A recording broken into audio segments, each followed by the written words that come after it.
En Al Día Noticias, emisora Punto 5, nos acompaña Juan Manuel Galán del Nuevo Liberalismo, ex senador de la República, es candidato presidencial. Bienvenido al Día Noticias, emisora Punto 5. Muchas gracias, don Didier. Muy contento de estar acá. Bueno, ¿cómo le va la vida? Pues la vida bien, bien, trabajando duro por todo el país con el nuevo liberalismo en su renacimiento. Tenemos candidatos en 30 de los 32 departamentos, aspirantes a gobernaciones, alcaldías, consejos, asambleas, ediles, muy entusiasmados, pero también entendiendo el reto tan grande que tenemos, no solamente por lo que significa el renacimiento del nuevo liberalismo y de las ideas galanistas que representa el nuevo liberalismo, sino por la situación en este momento de orden público y de seguridad que no ofrece garantías para que tengamos elecciones libres y justas el próximo 29 de octubre. Porque dice que no hay garantías. Porque tenemos, John Didier, según Naciones Unidas, el segundo puesto entre más de 196 países como el país que más organizaciones criminales tienen presentes en su territorio. Solo nos gana el Congo, que está en el número uno. Colombia está en el número dos, con más de 50 organizaciones criminales de todo tipo, las más fuertes, las más presentes, las que tienen mayor capacidad de intimidación y de constreñimiento a los electores. Es el Clan del Golfo, las disidencias de las FARC, el ELN, el cartel Jalisco Nueva Generación, el cartel de Sinaloa, el tren de Aragua, por ejemplo, en el caso de Bogotá, donde ha tenido una presencia manifiesta muy importante. Entonces, esos grupos criminales están en este momento extorsionando a los empresarios, ordenan cerrar los negocios a determinadas horas, imparten justicia, entre comillas, entre vecinos, están asesinando también selectivamente a personas señaladas en la mal llamada, entre comillas, limpieza social, perfilan candidatos, financian candidatos, amenazan a la población de que tienen que votar por determinados candidatos porque para ellos es estratégico el 29 de octubre capturar el poder local en alcaldías, gobernaciones, en todo donde puedan hacer presencia. Y veo al gobierno no nacional totalmente pasivo. O sea, parece que no entendieran la dimensión del reto de seguridad que se tienen para las próximas elecciones, porque no es solamente que no haya atentados, que no haya actos violentos de terrorismo protuberante, sino son las garantías en el terreno para hacer política y para adelantar la campaña. ¿Y no será que esa es la estrategia del gobierno, más que estar pasivo, sino que esa es la apuesta, eso es lo que le interesa al gobierno?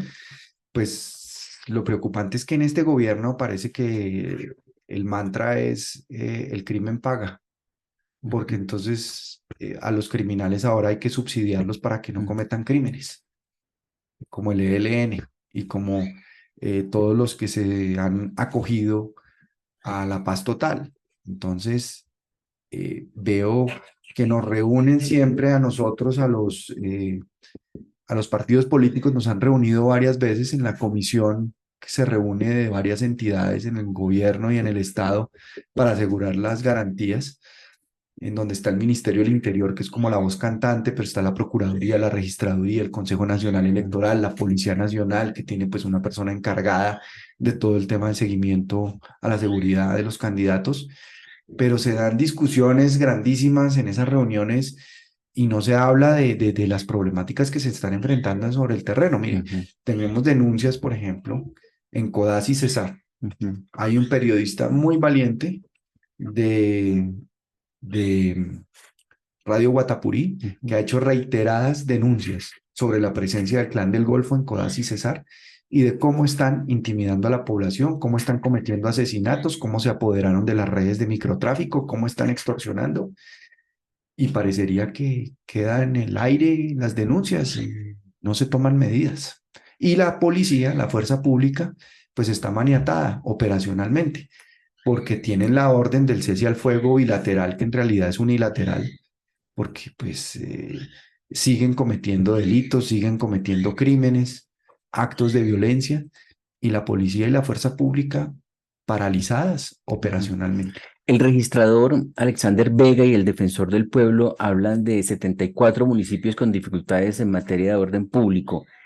¿Usted tiene dificultades en todos los departamentos del país o en dónde está o solamente allí en Cesar? Pues mire, John Didier, yo desde enero a hoy he recorrido 19 departamentos y no me he ido a la capital de departamento como hacen muchos, ¿no? Que van entonces a Cartagena y dicen que fueron a Bolívar. No, yo me he ido a municipios en el departamento de Bolívar, en Magdalena, toda la costa me recorrí el centro del país, me faltan los Santanderes, pero estuve en el Pacífico también. Y en todas partes he detectado problemas de orden público. Entonces yo creo que son muchos más los municipios y los sitios donde hay problemas de seguridad para las próximas elecciones y donde no hay garantías. Doctor Juan Manuel, ¿por qué le fue tan regular tirando a mal en en la campaña presidencial al nuevo liberalismo y en su aspiración? No, no nos fue regular ni tirando a mal, mucho ¿Le fue menos. bien? Nos fue muy bien. Mire, un partido que renació después de un exterminio. ¿O era que yo esperaba mucho? No, venga, le cuento porque esto toca analizar el contexto y las cifras Bueno. electorales. Un partido que desapareció hace más de 35 años, exterminado por la violencia. Nos asesinaron a 50 de nuestros militantes, exconcejales, exalcaldes, dirigentes en el Magdalena Medio, en el Urabá antioqueño. 5 años recuperando la personería jurídica. Nos devolvieron la personería jurídica un mes antes del cierre de inscripciones del Congreso. O sea, el tiempo que tuvimos para organizar listas a Cámara, a Senado, fue muy corto. De un día para otro. De un día para otro.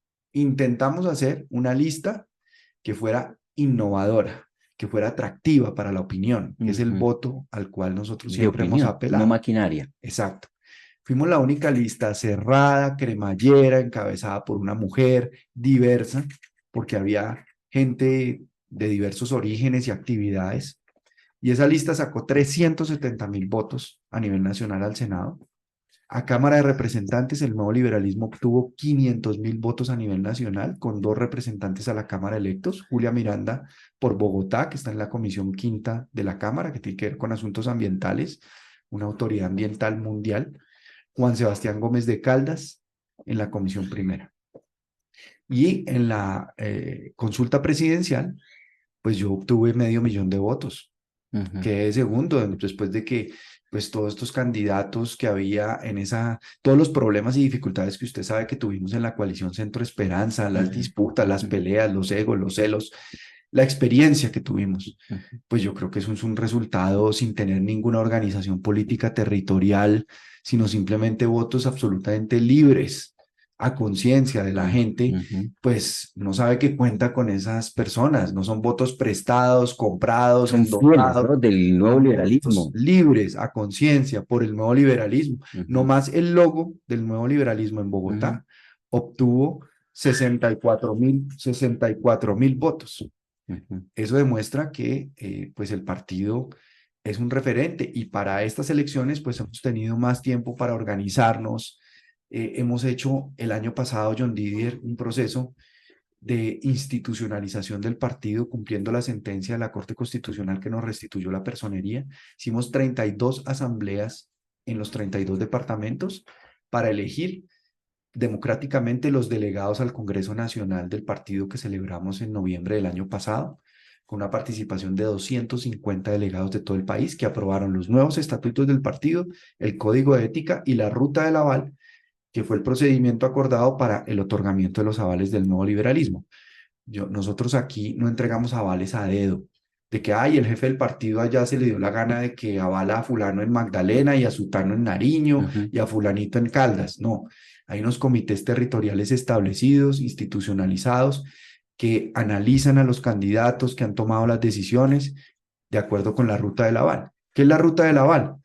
Primero, que los candidatos demuestren solvencia personal, que pasan el SARLAFT, que es el Sistema de Prevención de Lavado de Activos y Lucha contra el Terrorismo, la ventanilla única, su hoja de vida.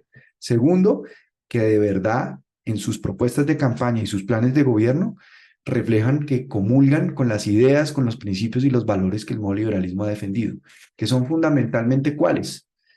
Enfrentar el clientelismo, que es una forma de esclavitud moderna política que tenemos en Colombia, porque los clanes regionales que llevan 2 o 3 periodos en gobernación, 4 periodos o 4 periodos, usted sabe, Cundinamarca, Cesar, norte de Santander, norte de Santander, Valle del Cauca, Tolima, Valle del Cauca, Estamos plagados de clanes que se apoderaron criminalmente, realmente porque actúan como criminales, de gobernaciones y alcaldías y han robado la contratación, venden las secretarías a los contratistas para que los contratistas pongan la persona que va a estar a cargo de esa secretaría y dirija toda la contratación a través de convenios interadministrativos y de todas las figuras para saltarse los pliegos tipo y la ley 80 y poder entregar a dedo los contratos en donde pues los alcaldes se embolsillan un pedazo de la plata, el parlamentario que entregó el cupo indicativo se embolsilla la otra parte de la plata y la obra queda mal hecha, etcétera, etcétera. Pero además las órdenes de prestación de servicio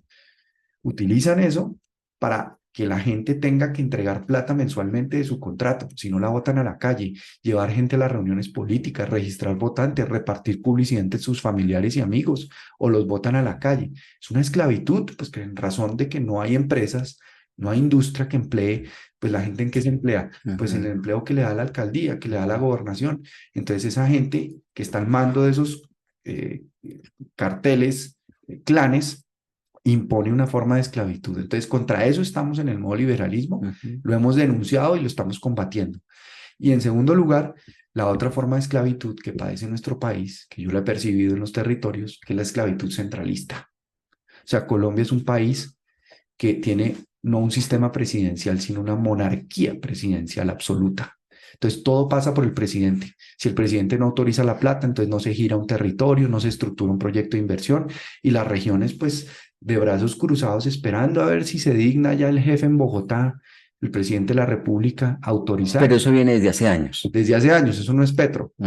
Obviamente la personalidad de Petro es ayuda bastante inclinada hacia monarquía absolutista, pero la institución presidencial es antidemocrática. Y nosotros tenemos que reconocer la realidad territorial de este país, que es una realidad de regiones. Y debemos buscar organizarnos desde el Estado como región. Por eso tan importante la ley que yo trabajé con Eduardo Verano de la Rosa de regiones. Yo fui ponente de la ley de regiones que busca que las regiones, o sea, agrupados los departamentos en una región, por ejemplo, todos los departamentos de la costa en una sola región, evolucionen hacia una entidad territorial. Y lo que acabó de hacer Bogotá con Cundinamarca y... Ese es el área metropolitana y la RAP, que es la Región Administrativa de Planificación Especial Central. Eso, exactamente, pero que eso pueda evolucionar hacia una entidad territorial y que tenga una cabeza. Para mover proyectos. Mover proyectos, poner en conjunto recursos y hacer megaproyectos de impacto regional. Y no cada departamento por su lado, mi aeropuerto, mi centro logístico, mis carreteras, mi seguridad, sino pensar regionalmente el ordenamiento territorial y la solución a los problemas que hay que solucionar. Entonces es el proceso. Ese es el origen, digamos, ideológico que nosotros tenemos. Del nuevo liberalismo. Que es la Constitución de 1863 de Río Negro, Antioquia, que fue la constitución más liberal que tuvimos en Colombia, que inclusive introdujo la figura de los Estados Unidos de Colombia, que era una Colombia federal. Entonces, nosotros tenemos que empezar a evolucionar hacia un nuevo sistema de gobierno más realista, porque imagínense, unos técnicos que pueden ser muy calificados, que estudiaron en Harvard, que estudiaron en las mejores universidades y que llegan a Planeación Nacional o al Ministerio de Hacienda, muy respetables ellos, pero ellos que saben de la realidad territorial del sur de Bolívar, del Magdalena Medio, de Barranca Bermeja, de todas las zonas del país, no saben, no conocen el territorio. Entonces nosotros, como hemos entendido que uno como partido no puede predicar una cosa y aplicar otra hacia adentro, nuestros estatutos John Didier le dan a los comités territoriales del partido autonomía y capacidad de decisión porque ellos están en el territorio, conocen a la gente y pueden tomar las mejores decisiones. Bueno, entonces usted no quedó triste, sino satisfecho. Creo que valió la pena el ejercicio. O apenas a un mes del cierre de inscripciones se logró hacer algo. Es una percepción equivocada la mía. Claro, porque mire John Didier, además, esto que le voy a contar. El nuevo liberalismo, partido víctima, porque nosotros también representamos a las víctimas, nos asignaron de recursos de funcionamiento para todo un año 260 millones.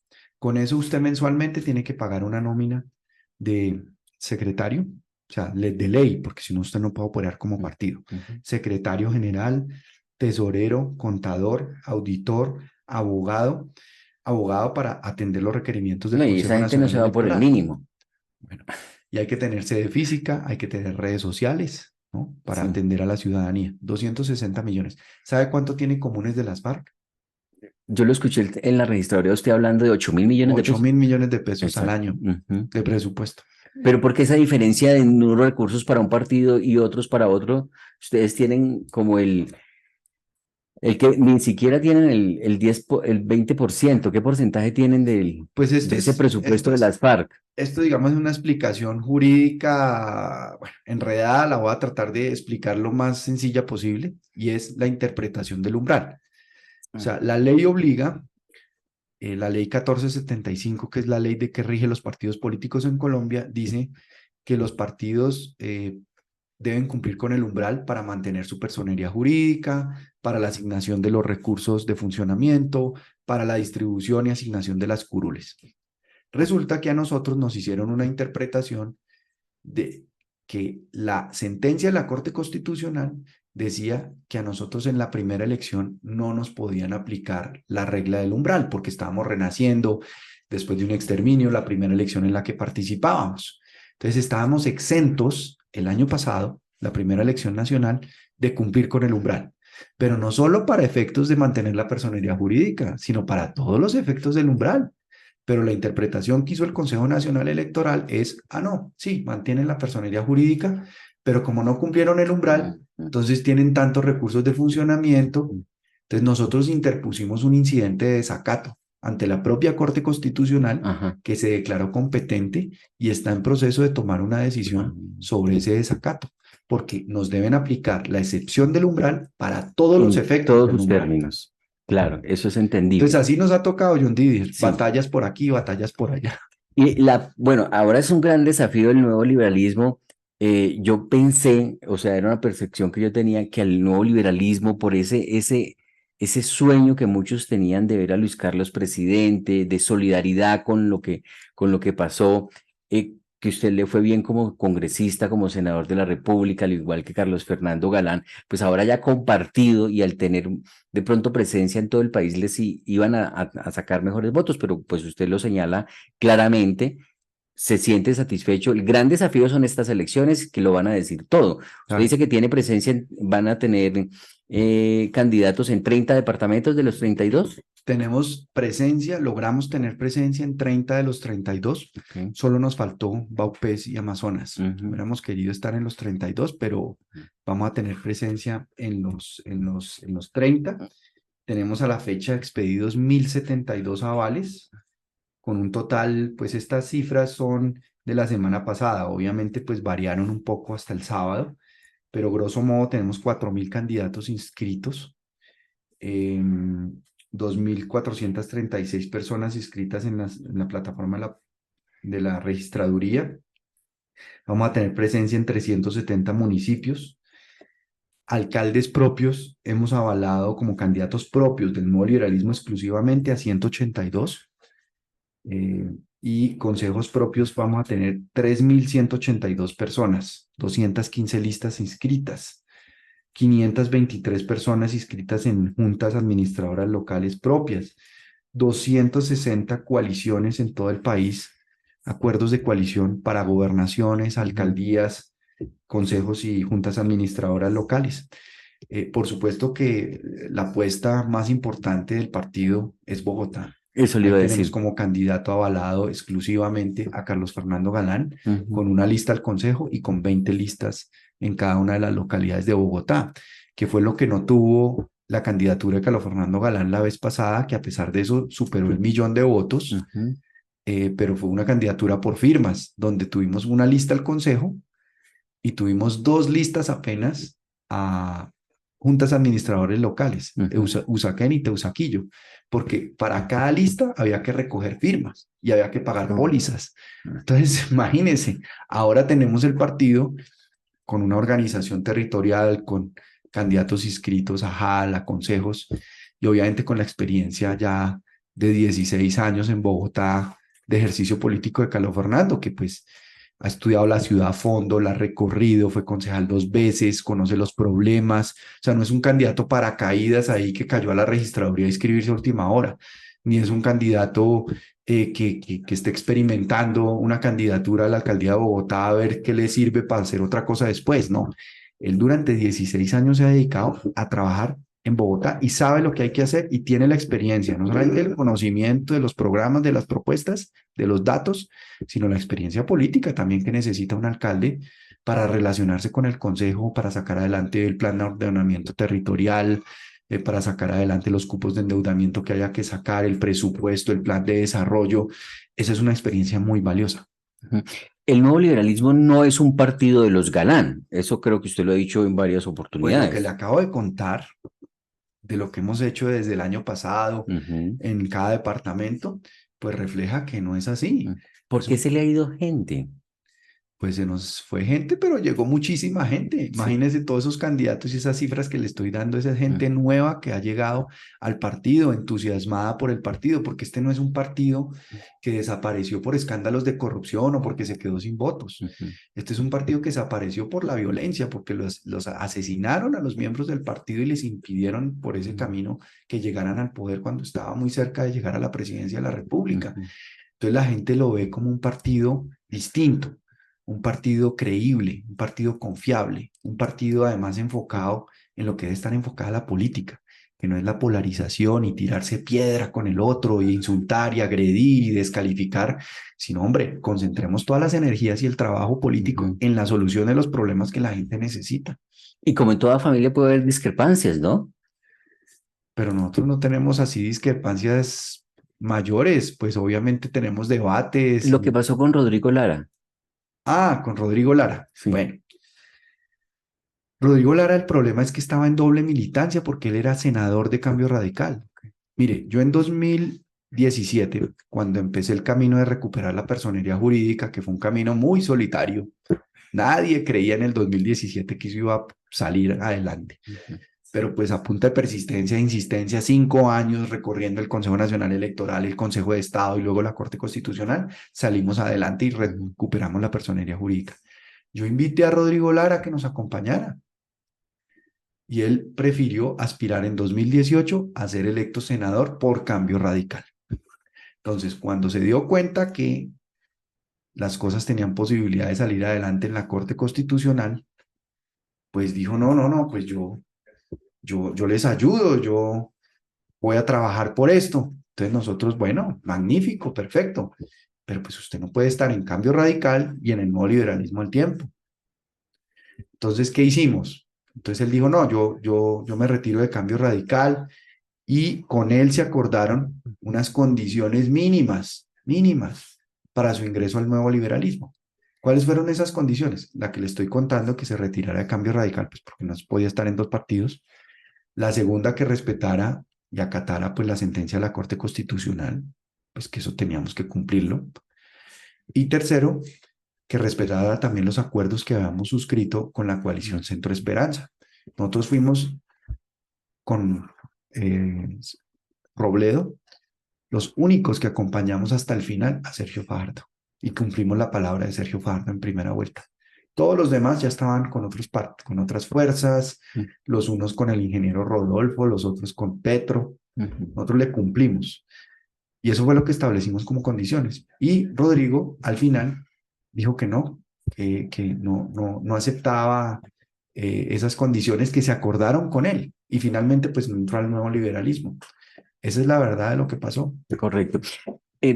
Doctor Juan Manuel Galán, ¿cómo lo ha hecho Petro? ¿Cómo ya se va a cumplir un año de gobierno? ¿Qué balance tiene usted de lo que ha sido este primer año de gobierno del pacto histórico?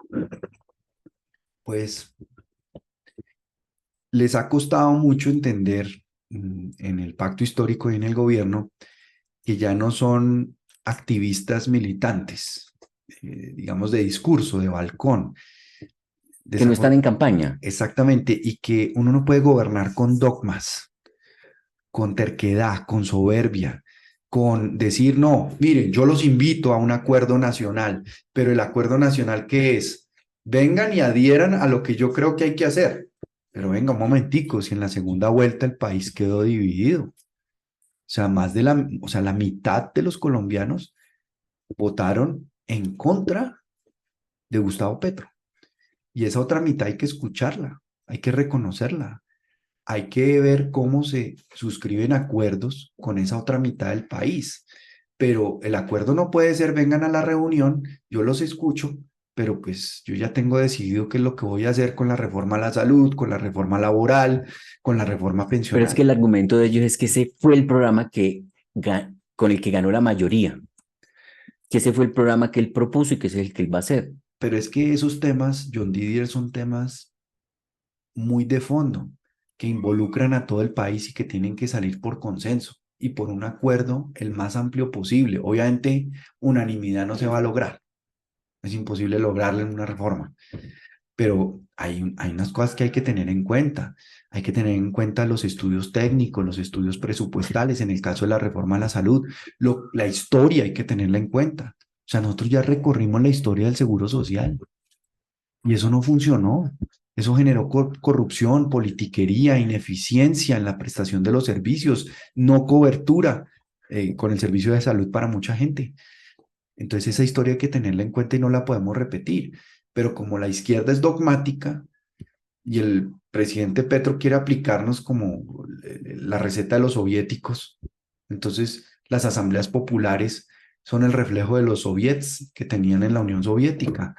Eh, y fuera de eso, los escándalos que ha habido, ¿no? Los escándalos de corrupción, todo este caso del hijo del presidente Petro que toca la financiación de la campaña, eso pues hay que investigarlo a fondo, a ver qué fue lo que pasó, establecer la verdad, pero seguimos repitiendo la historia, John Didier, que es lo más triste, que es la financiación ilícita de las Ujú. campañas, irregular, criminal, el narcotráfico metido, no hemos podido superar esa época y seguimos repitiendo la historia.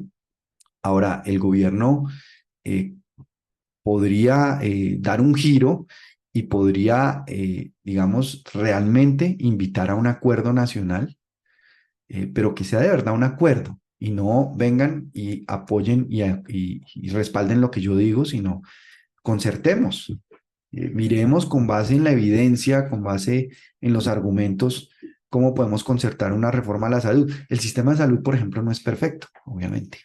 Tiene muchas cosas para corregir, pero echar por la borda la experiencia de un sistema de salud que ha sido la alianza público-privada más exitosa y más grande que tiene toda Latinoamérica.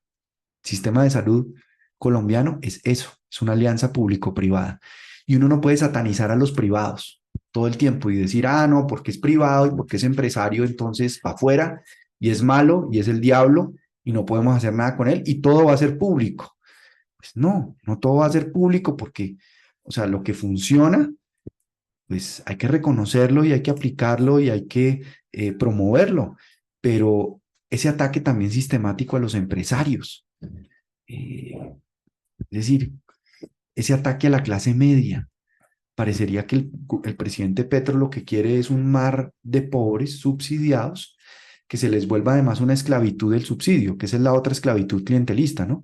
Que la gente no ve el subsidio, no siente el subsidio como un impulso para despegar en la vida, para prosperar y salir adelante, sino que se vuelve un proyecto de vida el subsidio, que nunca me saquen del CISBEN. No, no, no, no, no me formalice, no me contrate, porque me sacan del CISBEN y yo no quiero que me saquen del CISBEN. Los he conocido. Eso no puede ser.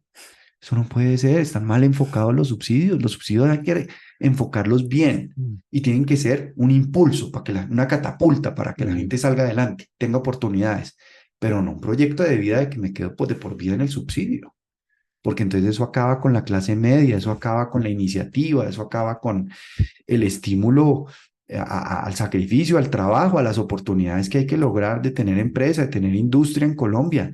Y si no tenemos empresarios, si no tenemos industria, si no tenemos clase media, pues perdemos el motor de la economía, perdemos el motor del país.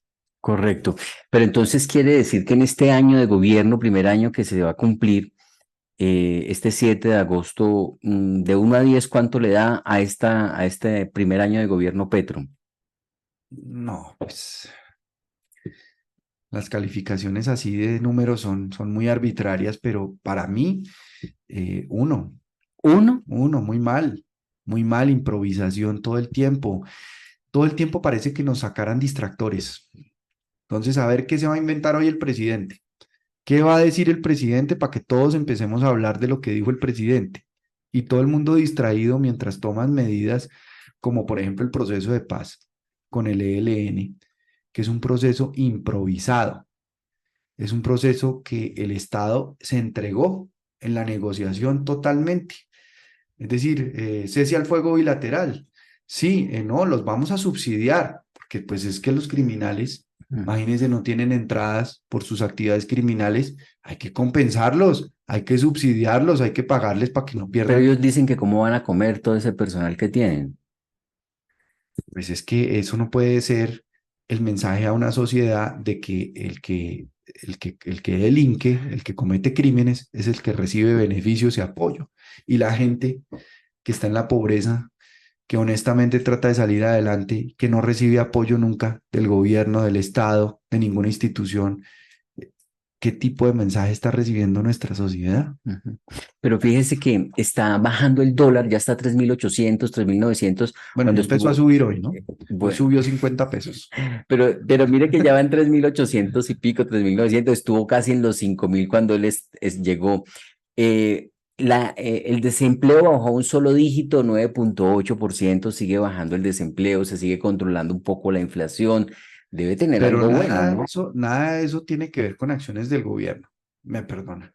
Esos son fenómenos y factores internacionales, mundiales, que nos afectan, pero que no dependen de lo que el gobierno hace o deja de hacer. O sea, si dependieran del gobierno, el gobierno debería dar mensajes de confianza, de consistencia, de confiabilidad.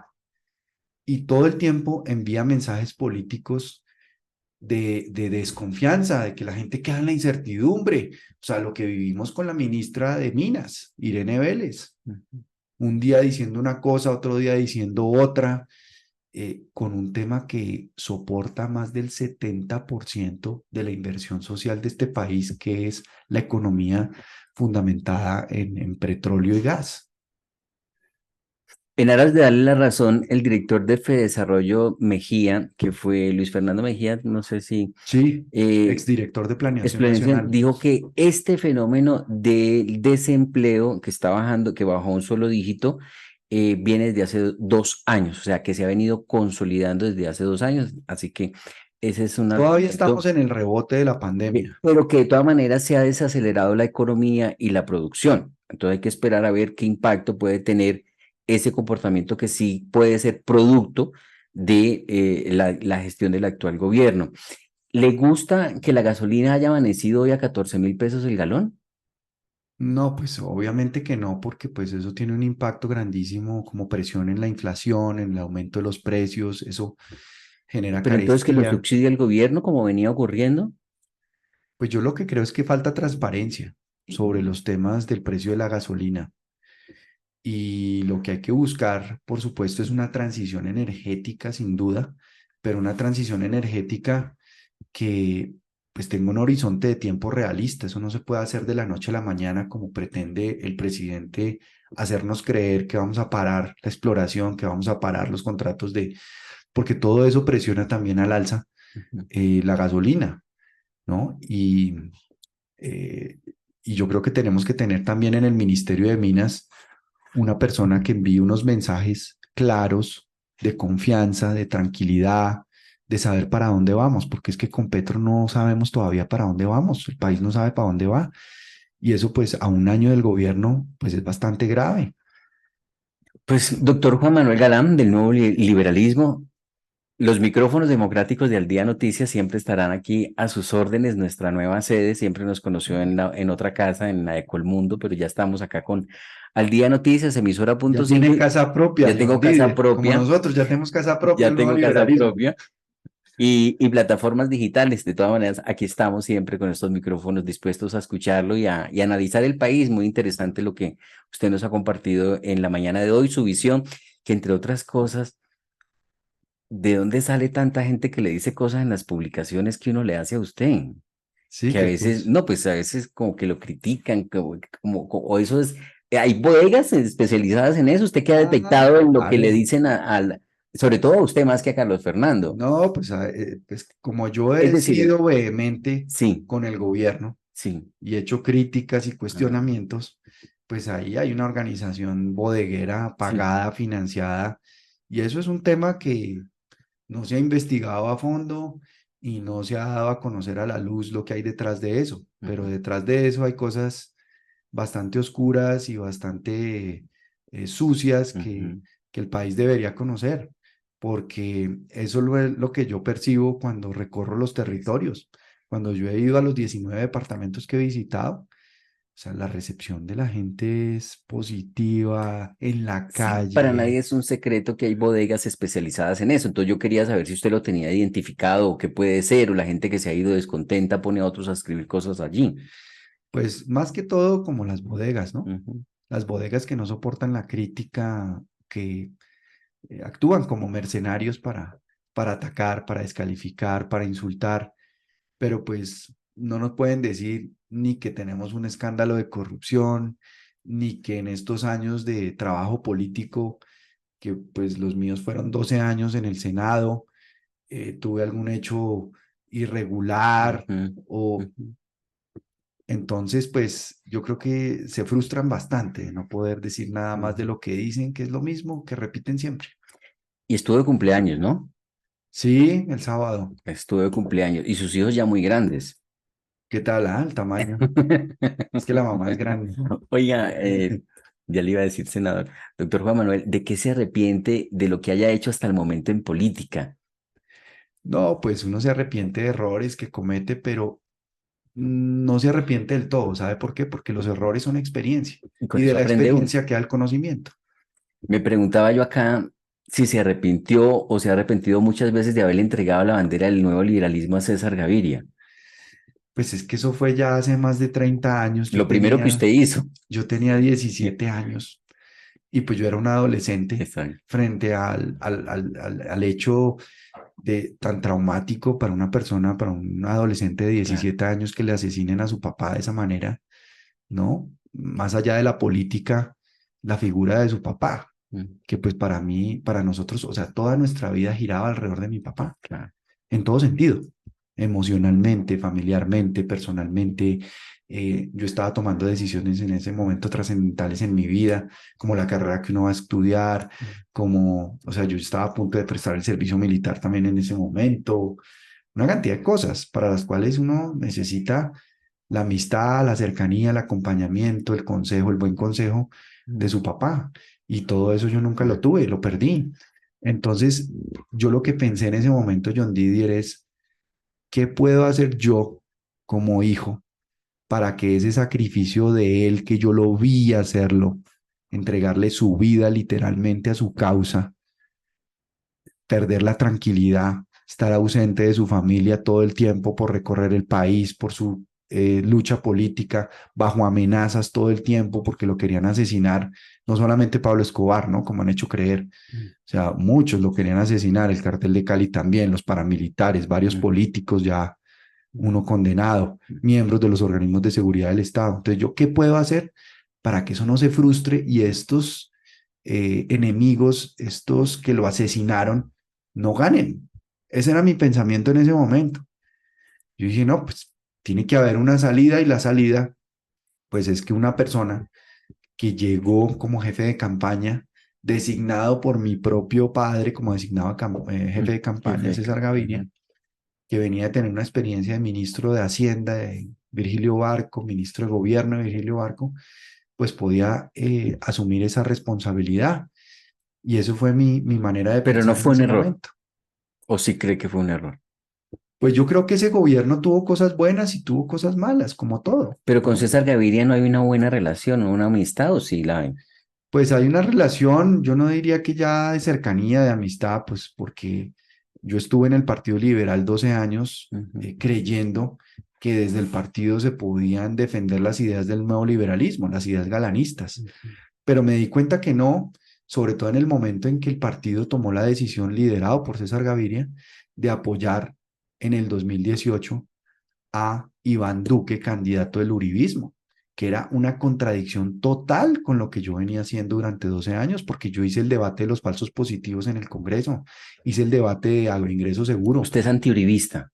No antiuribista, pero sí anticorrupción y anti todo lo que hizo ese gobierno nefasto, lo que fue el DAS en manos del señor Noguera, los asesinatos que se cometieron, el paramilitarismo, la persecución que nos hicieron. Es que yo vi informes del DAS donde figuraban mis dos hijos, que usted ve grandes ahora, Sí. pero cuando tenían 5 y 3 años, figuraban ahí en esos informes del DAS y figuraba su jardín infantil y en dónde estaban. Esos seguimientos los hizo y los ordenó el gobierno nacional en el DAS, que fue un instrumento que después se comprobó participó en el asesinato de mi papá, en el exterminio de la Unión Patriótica, en una cantidad de hechos gravísimos. Entonces, ¿yo cómo me iba a quedar así callado, tranquilo, en el Partido Liberal, viendo que apoyaban a Iván Duque, el candidato del uribismo?